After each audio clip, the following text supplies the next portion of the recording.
Hello, everyone, and welcome to another Pitt Post-Game show from the Pittsburgh Post-Gazette. I'm your host, Chris Carter, with my friend and co-host, Stephen Thompson. We're your Pitt Beat reporters here in different cities across the U.S. I'm here in, where am I? Cincinnati, getting ready to cover Steelers-Bengals tomorrow. But Stephen Thompson just finished covering Pitt versus Boston College in Boston, where the Panthers dropped their fifth straight game, losing 34-23 to the Eagles in a tough game. I'll say that much, as the Panthers in their regular season finale finish up as losers there. As always, you can find the show in your favorite podcasting apps and on YouTube. Like this video if you enjoyed it. Subscribe to this channel to get all of our post-game episodes, as well as our Tuesday mailbag episodes and all of the daily content that comes out from our writers at the Pittsburgh Post-Gazette. Now, Stephen, this was a tough game, so we have a lot to get into on the bad side of the things for Pitt. But as always, we do our good, bad, and the ugly. What's your good from this game? Yeah, my good from today is Kenny Johnson and Konate Mumfield, two receivers that I think had been kind of underutilized in this offense during this four-game losing streak leading into today. But then today, I thought both of them were outstanding. Konate Mumfield, 8 receptions for 144 yards and a touchdown on 11 targets. He got involved. First of all, I mean, those 11 targets are huge. And then Kenny Johnson, 9 targets, 5 receptions, 63 yards, some pretty athletic and acrobatic catches. He was really good on third downs, especially early. Nate Yarnell was able to find him on some long third downs for conversions, which I thought were really huge to getting the offense going and getting them in rhythm early. So it wasn't just the fact that those guys had big games, but the fact that Nate Yarnell was looking for them. I'd argue these are Pitt's 2 best receivers outside of Desmond Reed, who didn't play today. So getting them involved I thought was good, and these guys really came through with some contested catches to help out their quarterback. I feel you on that. My good will be the guy that was throwing the ball to me, Nate Yarnell. Not that Nate had a great game, but I thought Nate's toughness was really impressive in this game. This dude was getting hit from the left side, from the right side, from all over the place, and was making some really tough throws and staying locked in throughout the game. His touchdown pass to Gavin Bartholomew early in the game, he got destroyed on that. Like he throws it, gets blasted, and he gets up and it's like, all right, let's keep churning. I've said all along, I don't think Nate Yarnell is a bad player. I think that he's a guy, he will not turn the tide for you as a quarterback. He's not going to be the game changer. But as far as a facilitator, if your offensive line is kicking butt, if your run game's kicking butt, if you got some kick butt wide receivers, he will be a good facilitator of a quarterback. And I still think he is that guy. And I thought his toughness today, that's something that you need from a facilitator quarterback, because you have your bad pressure days where defenses are just getting after you and hitting you a lot. But do you change your game because you're getting hit a lot? I don't think Nate Yarnell did. So I give him kudos for that. Good job on Nate Yarnell keeping Pitt in this game for as long as he could. I thought he made some really tough throws in this contest.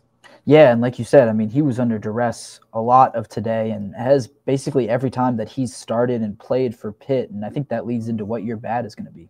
Exactly. My bad is the offensive line, which I wrote about in my post-game analysis. This offensive line got Eli Holstein injured for 3 consecutive games and knocking him out of each contest that he was playing in down the stretch.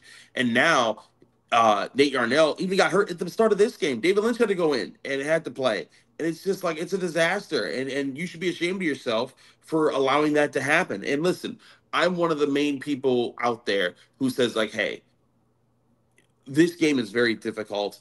Football is very difficult. Sports are very difficult. You're competing against high-level competition.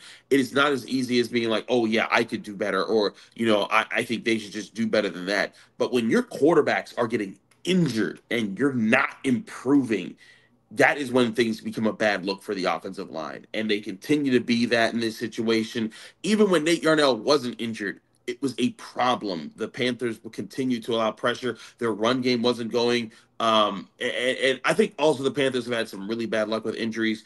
Derek Davis had a really impressive run early in this game, and then off of that, he gets injured 12 yards downfield. That's not the offensive line's fault. But, man, like, just thing after thing after thing, it's just been bad luck for this offense. But it still doesn't erase the bad luck of this offense, still doesn't erase how bad the offensive line is, and that's something that this team has to address in NAL moving forward.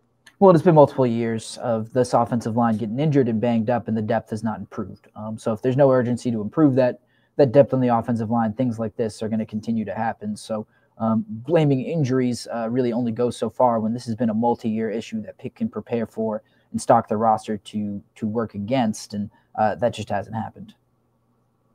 Agreed. What's your bad? Yeah, my bad is the play of the Pitt's defensive backs. I think the corners, even last game against Louisville, but also it was the safeties, I think, were the main culprits today. I think Javon McIntyre got beat a couple of times for some big plays, but just not good enough. I mean, Pitt gave up 6 plays, passing plays of 25 yards or more. They didn't win in one-on-one. They had miscommunications on the back end with their corner, between the corners and the safeties. Just nothing really worked for them. And, you know, this is a unit, the defensive backs group as a whole, that hasn't necessarily been great all year. You know, they've had their moments, I think, especially that North Carolina game, at times against Clemson, and against Syracuse. Those games come to mind, but this is a unit that I don't think has been very good on the whole for this entire year. So this was just in some ways a fitting way to end the season, with giving up a bunch of big plays, a bunch that set up important touchdowns. And you just need a little bit better out of a unit that's going to be left on islands all the time and is being picked on by opposing quarterbacks because of the nature of the scheme Pitt plays in. It's very true. It's the harsh reality of Pitt's defense that's always been, you know, when the defensive backs are playing well, and when this team isn't giving up plays, it makes the defensive backs look so good. And it's why so many of them have been selected in NFL drafts over the several years of the Narduzzi tenure. But at the same time, when they don't look good, when they do get beat, it looks worse and worse and worse. And unfortunately, that definitely impacted some things this Saturday afternoon game. Let's move into our uglies of this game. I'm gonna start with my ugly, and we'll get to yours in a second, Steven. Since you're there, I want you to give you the final note of this game. But my ugly is just the collapse of this season. 7-0 to 7-5, 5 straight losses. And listen, Pitt's done this before. If you go back, what was the last time they were 6-0? They finished. It was a similar type of run where they went like 6-0 and finished like 6-5 to end the season. I want to say it was sometime in like the 80s or so. But it's just you confirmed Pitt had a chance to at least. You didn't have to be the best team in college football. You didn't have to be a college football playoff team. You just had to not completely fold in on yourself at the end of the season, and you could have beaten a lot of the perceptions about your team. But now, everyone that looked at you and didn't want to give you credit when you were 7-0 can say, see, they weren't real. They were fake. They didn't earn that 7-0 run, even though they did. You know, I always hate that part of the narrative is that, oh, they didn't earn it. If they won those games, they earned it. They were 7-0, but now they're 7-5, and now those same voices are going to be able to poke up and say, didn't really do much this season. They just started off hot and then finished ice cold. It kind of balances itself out. And you can't argue with those people because that's kind of what happened. Pitt came out this season, had some amazing comebacks, played really well in some football games, looked like they were unstoppable, and then when some injuries hit them, they folded. And listen, maybe to your point, maybe that's just about what this program needs to invest in an NIL. Maybe they need more depth. Maybe they need a better offensive line to protect their guys. But ultimately, it's just an ugly look for this team to fall to 7-5 after being 7-0, and now they have this bowl game. And if they don't win this bowl game, they're going to finish 7-6, and it's going to leave such a mixed, sour tone in the players that stick around. If you win this bowl game, I'm not sure how much changes, but it's a tone that's just not a good look for this Panthers organization, for this program, and it's something that, you know, as NIL becomes a factor, which we're going to be getting into a lot here in the Pittsburgh Post-Gazette in the coming weeks, as NIL questions come up, it's going to be a major factor in that as well. That players are going to see how they fell apart this year and be like, do I want to be a part of that program? We'll see. But anyways. Yeah, no, and I mean, it's not like they didn't have those opportunities to finish, you know, with 8 wins or 9 wins even. I mean, they were right there with Clemson. They were right there with Virginia. They were right there with Boston College. I mean, this was a 3-point game in the third quarter. And the difference between 8-4 and 7-5 in my mind was huge. And being able to finish this season on some kind of high note would have been huge. Instead, you've got to sit with the sting of losing 5 games in a row to close out the year for another few weeks going into a bowl game. And by then, you know, who's going to even be playing? How many guys are you going to have from this team? The injuries are mounting. You are likely going to have guys who are hitting the transfer portal. in some capacity. That's not even inside reporting or anything like that. That's just playing the odds. Yeah, that's just how college football works these days. And I agree with you. It's very ugly, and it kind of leads into my ugly, which is a comment from Pat Narduzzi in the post-game press conference. He was asked point blank, he was asked, how do you look on this season, starting with 7 wins in a row and then ending with 5 losses in a row? And I'll read you what he said verbatim. He said, quote, "As a whole, it's a success. We won 3 games a year ago, and they picked us 13th in the conference. I don't think we finished 13th. I'm always going to look at the glass as half full and not half empty. Kids fought their tails off. And again, I don't think in all my 35 years of coaching, I've ever seen so many injuries." There's a little bit more to that there. I'm going to write about it more as we get into the night and into tomorrow morning. But I just don't think that's something that, as a head coach, that you can say. I don't even necessarily think that Pat Narduzzi is wrong, but I think that's the wrong message to send after you've lost 5 games in a row to close out the year, and you were at a time an ACC and a college football playoff contender in a certain sense. You lose 5 games in a row, that's not a success. I don't think he's wrong about the injuries. I don't think those played an insignificant role in why they lost 5 games in a row to end the year, but no one wants to hear that right now. Not your fans. I don't think your players want to hear that, and the media doesn't want to hear that either. But it's just, I think, the wrong thing to say at this moment. I think internally you can keep that message going. You can say, look, we're improving, we're on the upswing.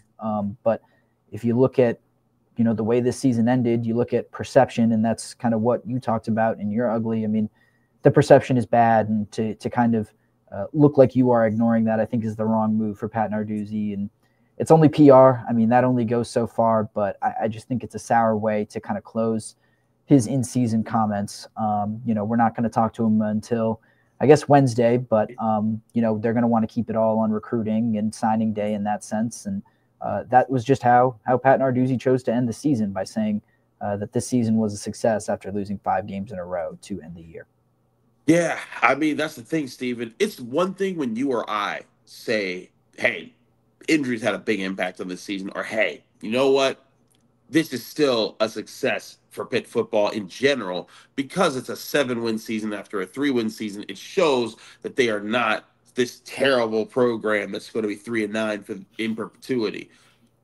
But Pat Narduzzi isn't a journalist.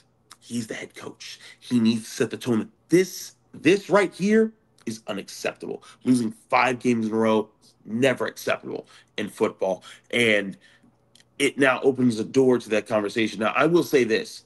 There are a lot of people who want to throw the fire Narduzzi, train up. They want to be like, hey, got to do this, got to do that. I'm going to remind y'all about the articles that we've written here at the Pittsburgh Post-Gazette about the dire straits that this athletic department, is in right now because of NIL, because of the House settlement, because of Victory Heights. All the things that this athletic department is having to balance right now. The last thing they need is the buyout of a contract of a head football coach who is contracted now through 2030, and that just makes it impossible for Pitt to let go of Pat Narduzzi right now, unless they want to get crazy. If they want to get crazy, by all means, surprise all of us. But that ain't happening. What's happening, though, right now is Pitt is seeing the limitations of its NIL funding, of where it is as far as a program that recruits guys. For example, Stephen, you and I talked about this, over the past month or so. Pitt's offense, on top of the offensive line being bad, the drops started coming out of nowhere. Pitt needs to go get some reliable handsmen, because Gavin Bartholomew, who scored 2 touchdowns in this game, and I was glad to see that for him, because he deserved a lot more production all throughout this season. But he scored 2 touchdowns in this game. He's gone next year. You don't get him back. Kanate Mumfield, he's gone next year. You don't get him back. And those are 2 of the main guys who produced for Pitt in this game, and we're fighting for Pitt down the stretch there. And now they're gone. And so now Kenny Johnson's going to have to be the guy. Poppy Williams is going to have to be the guy. And Kenny Johnson played well in this game, didn't play well in the last game. Poppy Williams has been a drop machine lately, over the past month or so now. So there's just a lot of concerns there. And for your ugly, I think you're right on point. There's a lot of major questions. I don't know if Pitt has the answers, and it's going to come down to whether or not NIL can keep enough of the right people to keep the nucleus together, and then can NIL go and get some key pieces, especially in the offensive line and probably at wide receiver, to get some people that revolutionize what Pitt wants to do on offense. Yeah, there are a lot of holes to fill, and for Pat Narduzzi to say that this season was a success, I think kind of misses the mark and kind of ignores, I guess, the urgency that other people want him to feel. It doesn't necessarily mean that he doesn't have it, but you need to project that publicly, and Pat Narduzzi did not. Absolutely. He is Stephen Thompson. I am Chris Carter. We're in two different cities. I'm in Cincinnati getting ready to cover Steelers-Bengals tomorrow for the Pittsburgh Post-Gazette. He is finishing things up there in Boston for Pitt versus Boston College. I also covered Pitt at Ohio State just yesterday. So we thank everyone for tuning in for this episode, or this post-game episode of the Pitt Post-Game Show from the Pittsburgh Post-Gazette. As always, you can find this show on your favorite podcasting apps and on YouTube. Like this video if you enjoy it. Subscribe to this YouTube channel to get all of our daily content that comes out from all of our sports writers. There will be content tomorrow after Steelers-Bengals, where the Steelers play a critical game. And, of course, we will be back Tuesday for our mailbag show, and then Wednesday, Pitt gets to take on Mississippi State basketball-wise. We'll have a lot of eyes on that. Pitt volleyball also headed to some big games. Pitt men's soccer headed to some big games. Lots of action coming up. Stay tuned for all of it here at the Pittsburgh Post-Gazette.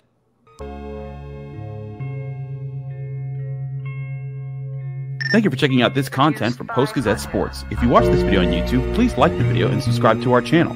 For all of the sports coverage the Post-Gazette has to offer, visit post-gazette.com.